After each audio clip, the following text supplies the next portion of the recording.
Hər birinizi salamlayıram. Bu dəfəki dərsimizdə İspan dilində ədadlar haqqında danışacağıq.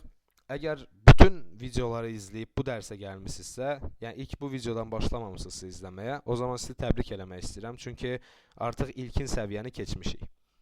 Yəni nə demək istəyirəm burada? Mən bu dərsləri hazırladığım zaman İspan dilində olan dərsləri 4 və ya 5 qrupa bölmüşdüm.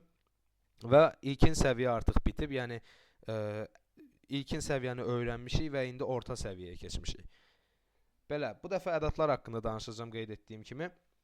D ədatı haqqında danışaq ilk öncə. Ana dilimizdə bu ədatın qarşılığı yəli hal şəkilçiləri olan ın, in, un, ün şəkilçiləridir. Yəni bu cümlələrlə daha aydın anlayacaqsınız bunu. Məsələn, la application de Facebook. Yəni Facebookun tətbiq etməsi. Və yaxud da ki, la casa de bayram, bayramın evi. Yəni, məncə burada əlavə izaha ehtiyac yoxdur. Çox sadə bir dərs olacaq bu. Digər ədatımız isə para ədatıdır. Bu ədat üçün şəkilçisi ilə eyni mənaya gəlməkdədir. Yəni ki, məsələn, este regalo es para ti. Bu hədiyyə sənin üçündür. Və yaxud da la ciencia es para todos. Elm hamı üçündür. Yəni bu üçün şəkilçisi ilə eyni mənaya bildirir. Digər ədatımız isə por ədatıdır. Bu ədat isə səbəbi ilə mənasını verməkdədir. Yəni por la lluvia, yağış səbəbi ilə.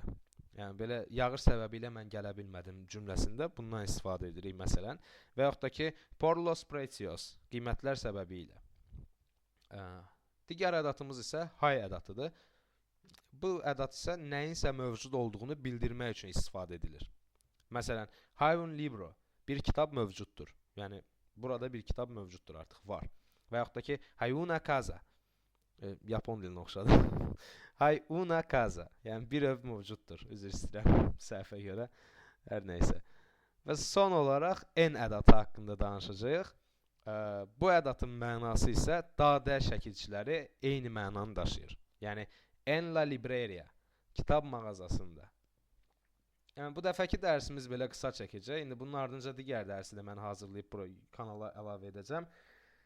Digər dərslərdə görüşmək ümidi ilə sağ olun, salamat qalın. Videonu bəyənmisinizsə bəyənməyi, paylaşmağı və kanala abunə olmağı unutmayın. Təşəkkür edirəm.